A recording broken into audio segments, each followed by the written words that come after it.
皆さんこんにちは。お元気でしょうか？はーい、このポッドキャストは日本語学習者、中級者、上級者向けのポッドキャストです。自然な速さ、自然な日本語で話します。なんだっけ何が言いたいのかな。YouTube メンバーシップあります。 YouTube メンバーシップではなんだっけマジでやばいな今日。このエピソードで出てきた、言葉を勉強できたり、他のボーナスコンテンツがいろいろありますので、ぜひメンバーシップ参加してみてください。はい。あとは、リアル会話教材、リアル日本語会話教材。はい。今日何にも言えないね。今日やばいね。いつも言ってることじゃんっていうね。もういつも言ってることなのに何にも言えないね今日。はい、リアル日本語会話教材発売中です。カジュアルな、日常的な会話の教材と、あとビジネス的な敬語がたくさんあるビジネスの、場面、の会話教材の今2つ、発売中ですので、私のウェブサイト、春の日本語のウェブサイトをチェックしてみてください。わかった。1個言ってないことあった。トランスクリプトを無料で公開しております。私のウェブサイトからご覧ください。これを言ってないからいつものリズムが崩れたんですね。はい、わかりました。はい、以上。はい、あとちょっとこのポッドキャスト難しいなと思った方は、春の Easy Japanese という別のポッドキャストも最近始めました。N4 から N3 レベル向けのポッドキャストなので、こちらもぜひチェックしてみてください。はい、ということで、今日は最近何してんのという近況報告というか、みんなに話したいことがいろいろあったので、ゆったり今日は、近況報告をしていこうと思います。まず皆さんにこちらに新メンバーのカービーちゃん見えますでしょうかね。はい、ちょっと待ってね。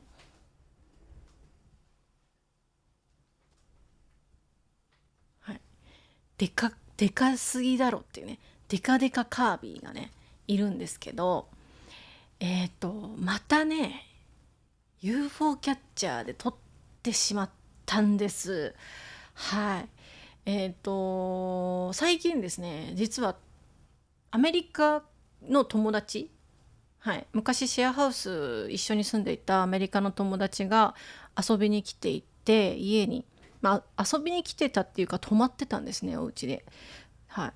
でやっぱなんか何するってなって、ちょっと日本っぽいことということで一緒にゲームセンターに行って、そのクレーンゲーム UFO キャッチャーをしたんですね。でその友達女の子なんですけど、その女の子は猫が好きだから、なんかこれぐらいの小さい猫のカバンにつけるぐらいのぬいぐるみが欲しいって言ってね。で私はイケメンなんでちょっと取ってやるよって言ってちょっと私が取ってやるよって言ってね。そんなにかっこつけてないんですね。みんなで撮ったんですけど、みんなで順番にやっていくっていう感じで撮ったんですけど、撮れたんですね、私が。イケメンなんですね。撮れちゃってみたいな、みたいな、すごいみたいな、はるかすごいみたいになって、いやまあみたいな。で次ですね。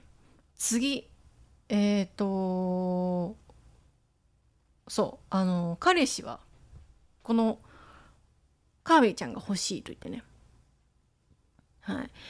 また3人で、その私の彼氏と友達と私の3人でその順番に UFO キャッチャーをやるっていう話でことになってやってたんですけど、このカービーちゃんは大きいし丸いしすごく柔らかいので、なかなか取れなかったんですよ。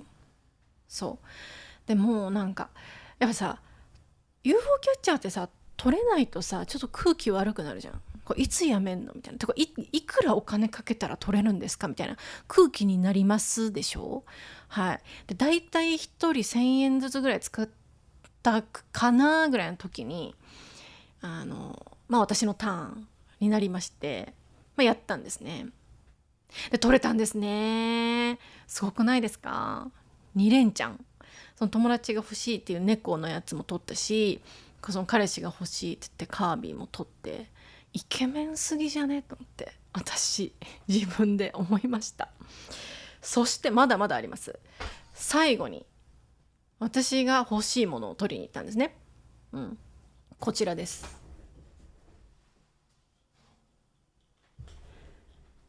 じゃじゃーん、ゲンガー。かわいいでしょ。ポケモンのゲンガーです。はい。ポッドキャストで聞いてる方のためにちょっとゲンガーを説明するとですね、カービィはわかるよね。さすがにピンク色の丸です、カービィね。でゲンガーは海外の名前は同じか違うかわからないんだけど、ポケモンのなんかお化けゴーストポケモンで、紫色の色して、なんか目が悪そうで歯がヒーって笑ってる悪そうな顔してるポケモンですね。ゴーストゲンガーのね、進化するやつのゲンガーちゃんですね。はい。これがあってですね、私は好きなんですね、ゲンガーが。欲しいなーって思って。でもでかいし、なんか重そうだから、いや無理かもと思って。でもさ、もうなんか2回連続で取れてるし、なんかもうやっちゃおうぜっていうことになって、やったんですよ。そしたら本当に初めて5回目ぐらい、順番にやってるんですけど、5回目ぐらいで取れたの。しかも私が取ったの。またやばくない？天才かもと思って。そしたらすごいみたいになって、さすがにすごいじゃん、全部3つ取ったしみたいな感じで、結構早めに取ったし、そうで自分もびっくりしちゃって。そしたら転職すればって言われて、彼氏に、プロクレーンゲーマーに行ってね、転職した方がいいよって言われて、なんだプロクレーンゲーマーでって、そんな何の信用もない職業あるかって話だよね。プロクレーンゲーマーだよ、ね、いるのかそういう人。どうやってお金稼ぐのよ。なんか大会とかあんのかな。だからもしもう日本語の先生やっていけないってなったら、もう私はプロクレーンゲーマーになりますっていう話。はい。これ以上でもちょっと物を取ったらもう邪魔なんで、家でもうこんなでっかいぬいぐるみはもういいよっていう感じなんですけどね。はい、ね、もなちゃん。はい。でこれが一つ目の話。二つ目、漫画を買いました。はい、この漫画を皆さんに紹介したいんですけど、これですね、盆の国っていう漫画です。はい、盆の国スケラッコさんって方が書いている盆の国という、これ結構マイナーな漫画なので本屋さんに売ってないかも。結構ネットで買ったりする必要があるかもしれない。はい、値段はね693円で書いてあって、そんな高くないし、はい、手に取りやすい一冊だと思います。はい。でしかも1巻で完結です。もうこれでもう終わりです、ストーリーは。はい。だからすごい読みやすいですし、おすすめだなと思って買いました。はい。どんな話かというと、日本にはお盆というね、文化がありますよね。お盆は、今の季節なんですけど、8月の中旬にその亡くなった方がこの世界にまた帰ってくるって言われていて、そのお盆には皆さんその実家に帰ってお墓参りに行ったり、その亡くなった方を供養するという文化があるんですね。そのお盆を題材にした漫画。そのお盆の時期に不思議なことが起こるよという漫画ですね。はい。ちょうどいいなと思ってね。はい。まだ読んでないんですけどね。って感じだよね。読んでないのに紹介すんのこの人ってね。普通読んでから紹介すんだろって話ね。本当にそう。本当にそう。でもね、これ届くのがちょっと遅かったという部分がありますし、ちょっと最近忙しかったので、まだ読んでません。私は。でも、そう、これってね、なんで私が見つけたかというと、テレビで紹介されてたんですよ。なんか夏に読んだらいい漫画みたいな。はい。なんか面白そうだったんで紹介されてる時も。で、日本語もね、そんなに多くないし、まず、優しい感じなんですよ。難しい感じじゃないんですね。文字の量も少ないし。はい。だから、まだ日本語で漫画読んだことないとか、ちょっとチャレンジしたいって人、おすすめかなと思います。面白いらしいし、らしいしとか言ってまだ読んでないから面白いらしいんですよ。あと、結構その日本のお盆の文化をもっと知れる。で、ちょっとなんていうの、お化けとか妖怪とかが少し出てくる。怖くはないみたいなんですけど、夏を感じれる、日本の夏を感じれる、漫画になってる感じですね。うん。はい。すごい面白そうです。はい。しかも一冊で完結ですから、本当に。はい。いいよな。お盆ってね、忘れがちなんですよね。お盆に本当に先祖が帰ってくるのかっていう話は置いといてですね、もうそれを信じるか信じないかは置いといてですね、やっぱりこの亡くなった方を、思い出す日、もう一度気持ちを伝える日としてやっぱお盆って大切なんですよね。はい、私はそう思っております。はい。私もね、本当はおばあちゃんとかおじいちゃんのお墓参り行かなきゃいけないんだけど、行けてないので涼しくなったら行きたいなと思ってますね。うん。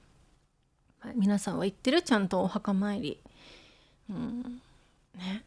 はい。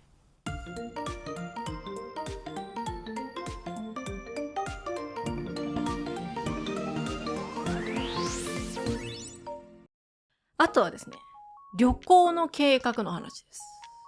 旅行を計画してます、今。イエーイ！前回の旅行は、一応台湾。台湾の後に実はお父さんとお母さんと、伊東の温泉旅行に1泊2日で行ってるんですけど、ほぼ何もしなかったんで、話すことないんですけど。なんかお母さんが温泉入りたいって言うから、ついて行ったって感じ。うん。そう。で、大きい旅行を計画して行って、どこに行くかというと、佐渡島です。佐渡島。皆さん、佐渡島どこか知ってる？新潟県にあります。はい。新潟県の島が佐渡島。はい。結構大きいんですよ。東京都の23区、東京都の中心ぐらいの広さがあるので、一応3泊4日ぐらいする予定ですね。はい。来月行くんですけど、うん。今年はね、夏らしいことをしたいなってずっと思っていて、でもなんかあっという間にもう8月も終わるみたいになって、もうちょやばいじゃんってなって、で、いつ休み取れるんだろうってなって、9月かな。どこ行く？佐渡島ってなりました。うん。佐渡島になった理由は、もともと島に行きたいという気持ちもあったし、嬉しいことにですね、なんていうの、詳しい話はあれなんですけど、私の彼氏の会社のお客様が経営している、なんか、なんていうんだろう、エアビーみたいなのがあって、古民家なんですよ。古民家をリフォームしてる。古民家っていうのは昔の日本の建物ですね。だから築100年とか、なんかそんなやつを、リノベーションなのかなして、そのエアビーというかその民泊用に作り直したものを無料で泊まれるということになって、で行くしかないだろうっていうことで今回佐渡島に行くっていうね、ありがたいですね。無料で泊まれるなんて優しすぎだろみたいな。面白そうじゃね、古民家ってね。はい。これについては動画を作るか作らないかは悩み中です。はい。ゆっくりしたいっていうのもあるし、でもみんなにやっぱ佐渡島って行ったことある人も少ないと思うから、やっぱちょっと佐渡島の魅力をちょっと伝えたいなと思うので、もしかしたら動画作るかも。はい。はい。そう、佐渡島で何するかというと、シュノーケルとか、あとはなんかハイキングとか、そういう感じですね。で、魚が美味しいので、魚をいっぱい食べたいな。楽しみ。なんかこの佐渡島旅行の移動時間でこの盆の国を読もうかなと思ってます。はい。旅行のお供。はい。旅行のお供です。あとなんだろうね。最近何したかな。ゲーム、相変わらずゲームしてるんだけど、赤狼にハマってます。赤狼。本当に面白いね、あのゲーム。やばいね。よくできすぎじゃねって思うぐらい、ほんと素晴らしいって感じなんですね。ちょっとモナちゃんほんと静かにして今日。やばいよな、ほんと今日。泣きっぱなしなの今日モナちゃん。ね。なに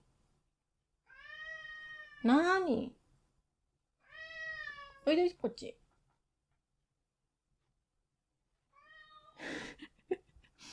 すごいのよ。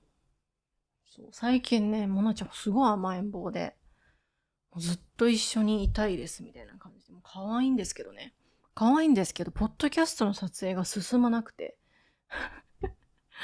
はい、その話は置いといて、そう、赤狼やってて、本当に面白いゲームですよねっていう。まだ全然3分の1ぐらいしか進んでないんだけど、ボス難しすぎて泣きそうになってるんだけど、はい。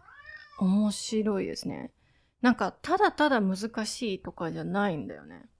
その本当に自分がもし、侍、忍び、主人公は忍びなんですけど、忍びだったら、どんな風に戦うのかみたいなところを考えると、すごくリアルなんじゃないかなと。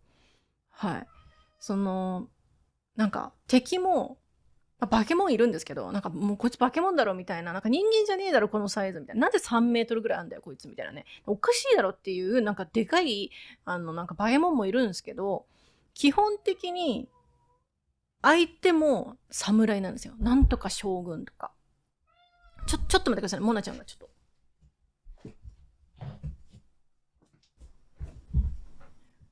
失礼しました。モナちゃんがちょっと窓を開けろと言ってるので、ちょっと窓が開いてるのにちょっと電車の音とか入っちゃうかもしれないけど、ごめんね。はい。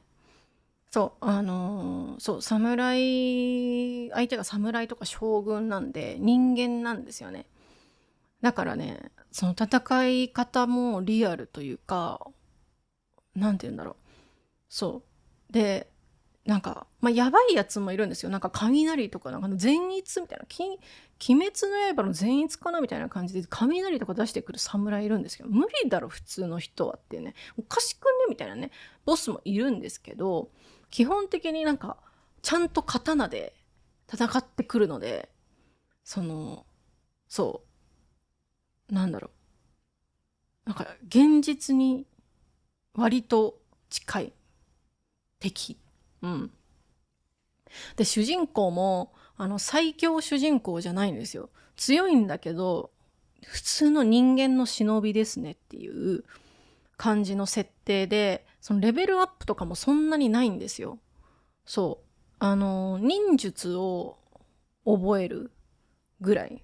こう、戦い方の技を少しずつ覚えていくぐらいで、レベルアップとかないので、ほぼほぼ。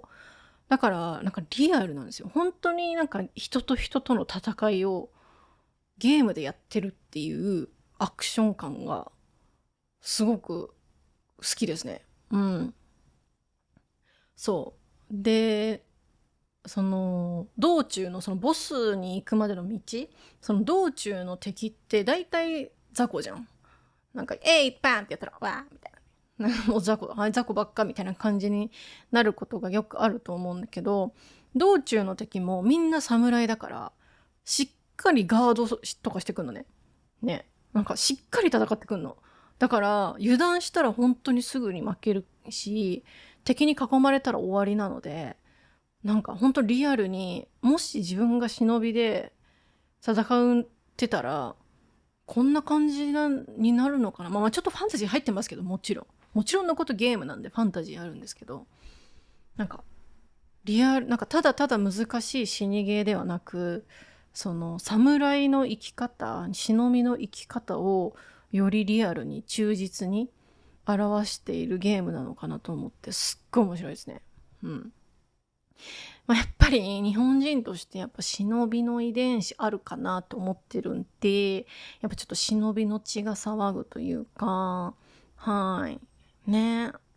きっと私の、おじいちゃん、おじいちゃん、おじいちゃん、おじいちゃん、おじいちゃんぐらいはきっと忍びだったと思うんで、はい。まあ、忍びの血が騒いでるって感じですね。はい。はい。そう。やってる。まあ、最後までクリアできるかはまた別の話ですね。難しすぎ。強すぎみんな。はい。そんな感じゲームね。あとなんだろう。何ですかね。あ、最後にそう。最近ね、山下達郎さんのシネマコンサートに行ったんですよ。皆さん山下達郎さん知ってますかね？シティポップの人。シティポップの人っていう風に有名かもしれないんですけど、まあ、1980年代、90年代、まあ、80年代デビューしたんだね。うん。で、もう今70歳を過ぎているんですけど、もう現役でバリバリでライブやって、去年はフジロックフェスというフェスに参加して、もう大人気というか、ものすっごい数の人が来たらしいんですけど、まあ、とにかく大人気歌手なんですけどね。その山下達郎さんの。そう。で、山下達郎さんのシネマライブというのが、シネマコンサートっていうのが、今2週間限定でやってて、うちの両親大ファンなので、そのうちの両親が行くって言ったので、私も行きたいなと思って、まあ、別の日なんですけど、両親とはね、そう、行ったんですよね。で、彼のデビュー50周年を記念したメモリアル、なんだろう、シネマコンサートって言って、そのデビューの1980何年かなとかから2012年までのそのライブのなんだろうそのダイジェストというかそのね、はい、この曲は何年に歌ったやつ、この曲は何年に歌ったやつみたいなやつでこうライブ映像を1時間半ですね流すっていうだけなんですけど、めちゃくちゃ良くてめちゃくちゃ良かったという、もう一回行きたい。もう一回行きたいですっていうぐらい良かった。本当に音もいいし、やっぱ歌もいいし、すごいね。まだ私、本物のその山下達郎さんのコンサートに行ったことないんだけど、ぜひ、ぜひ行きたいと思って、もう急いで今ね、ライブツアーやってるんで、申し込んで、まあ多分当たんないのかなって感じなんだけど、本当にすごい雰囲気が。シネマコンサートだから実際にやってないんだけど、その音の感じとか、私プロじゃないと全然知らないんだけど、プロじゃないからね。なんか音の質とかもなんか、レベルちげえなっていうなんかすごいかった。本当に。彼のコンサートって多分相当やばいね。うん。で、なんか、やっぱ気になるじゃん。山下達郎さんのコンサート行った人たちはどういう気持ちなのかなとか。そう。でいろいろ調べてたら、やっぱね、山下達郎さんのコンサートは他のアーティストとは格が違うって言われてるらしい。その音のその質がレベルが違うんだって。でその達郎さんってもちろんね、日本全国にファンがいるし世界中にもいるんですけど、コンサートをやるときにだいたい入れるお客さんってだいたい2000人前後なんですよ。2000人前後のそのキャパのそのコンサート会場でしかライブやらないんですよ。理由は音が悪くなるから。だからなんとかなんとかドームとかなんとかスタジアムとかでもう1万人とか3万人とかいう規模でやっても絶対にチケットは売れるんですけど、それをやらないんですね。1000、2000人ぐらいのそのコンサートホールでしかやらないっていうこだわりがあるらしくて、そうでその一つのコンサートホールに、いつも抽選でねチケットを申し込むんですけど、だいたいなんか20万人ぐらい申し込むらしいですいや当たんねえ、これは当たんねえぞと思って、はい、うちの両親はファンクラブなんで結構毎年のようにライブに行って、なんでそんなに毎年ライブ行くんだろうと思ってたんですけど、意味が分かりましたね。生で聴いたら絶対に楽しいって思うシネマコンサートでした。そう私はねやっぱ子供の時からその両親がその山下達郎さんがすごい好きっていう影響で、そのドライブソングは強制的に山下達郎さんだったんですね。だから子供の頃からなんかもうこの山下達郎リズムを体に刻まれてるというかなのでなんかシネマコンサートに行った時にこの曲のタイトル知らないタイトルだなと思ったのになんか知ってるみたいな、なんで知ってんだこの曲みたいなのがいっぱいあって、子供の頃の記憶って恐ろしいなって思いましたね。はい、ぜひね、そうで山下達郎さんは絶対に海外でコンサートしないらしいです。なので皆さん日本に来た時じゃないといけないので、しかもチケットも当たらないっていう本当にプレミアチケットなので、機会があれば皆さんねぜひ行ってみてほしいとは思いますけど、曲を聴いてみてほしいですね。山下達郎さんもう好きな曲いっぱいあるんですけど、夏になるとやっぱ聴きたくなることが多いよね。そうライドオンタイムとかね、スパークルとかね、いろいろありますね。ラブランドアイランドとかもすごい好き。ドーナツソングとかね、結構アップテンポで楽しい曲、あとはさよなら夏の日とかちょっと J-POP っぽい曲もありますし、皆さんぜひ聴いてみてください。山下達郎さん異次元でした。レベチマジで。以上かな。あとなんだろうね、そんな感じです。あと何してんだろう最近って。アニメも新しいの見てないしな。ドラマも最近ビバンが始まってね、まだビバンねシーズン2見てないんだけど見たいな。見てるみんなビバン。日本ですごいビバン大人気みたいだけどね、今日本で人気なドラマはビバンとなんか T シャツが乾くまでっていうドラマがすごく人気だよね。もう見てないんだけどね。はるかさん何も見てないよみたいな。買った漫画も読んでないしね、ドラマも見てないのに紹介するんだっていうね。適当すぎだろって感じなんですけど、すいませんね。ビバンはねシーズン2終わったら一気見するっていう感じかな。シーズン1もそうだった。一気見したって感じでしたね。どうですかね皆さん、もう夏も終わりですけど、夏の終わりに、じゃあ最後に夏の終わりに聴きたい曲2つ。1つ目、ケツメイシの夏の終わりという曲ですね。夏の終わりだよね。嘘かもしんない、曲名が。私さ、曲名覚えられないですよね。夏の終わりって曲なんかないよね。ケツメイシ、そういう人いない？なんか曲名覚えられない人。私本当に覚えられないんだけど、なんか聞いた曲、この曲知ってる、曲名わかんないっていつもさ。夏の思い出だ。夏の思い出？本当に？夏の思い出ですね。はい、夏の思い出という曲です。失礼いたしました。はい。と、あとは、終わり始まり。これも合ってるよね。終わり始まり。これはかりゆしですね。かりゆしさんの終わり始まり。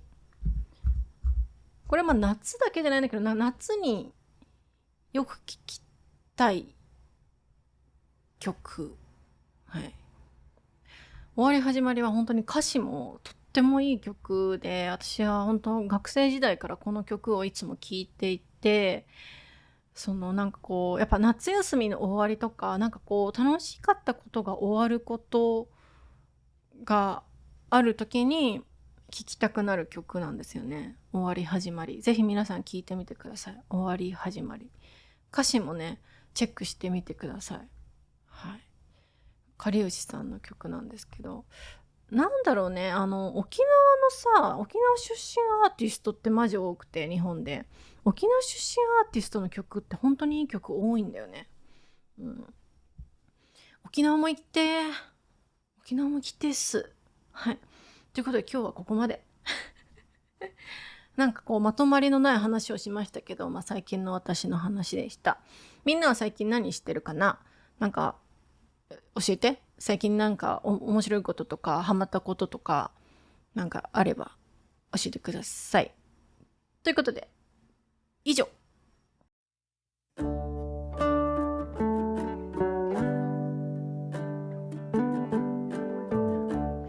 はい、今日話した話またドランスクリプト作りますので、私のウェブサイトをチェックしてみてください。あとインスタグラム、YouTube こちらのフォローもお願いいたします。YouTube メンバーシップやっております。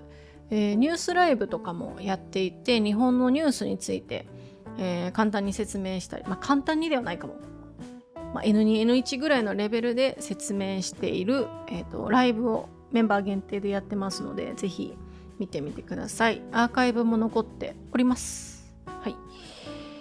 そしてサニーサイドジャパニーズポッドキャスト、こちらもあります。はい。でサニーサイドジャパニーズはグループクラスコミュニティなんですけど、メンバー募集中なので、ぜひこちらもチェックしてみてください。なんか学習仲間が欲しい人あとはなんか落ち着いた雰囲気で日本語を話す練習をしたい人、いろんなトピックについて話したい。声が出なくなっちゃったもにゃくんが代わりに話してくれるかな？しないね。はい。サニーサイドジャパニーズ、いろんなアクティビティもありますので、ぜひ、参加お待ちしております。そしてゆうゆうさんとやってる春とゆうゆうのゲームで日本語というチャンネルもフォローお待ちしております。はい。長いね。ちょっと最後にもにゃちゃん。もにゃの声ってマイク入ってんのかな？どれぐらい入ってんだろうね。ごめんね、なんか今日うるさかったら、ちょっと窓もちょっと開けてるっていうこともあったから、ちょっとね、ごめんなさいね。はい、じゃあもにゃちゃん、はい、遊んであげるよ、後で。みんなにバイバイしよう。はい、ということで皆さん今日も、ありがとうございました。また次回。さよなら、バイバーイ。ほらそんな顔してないでさ。バイバーイ。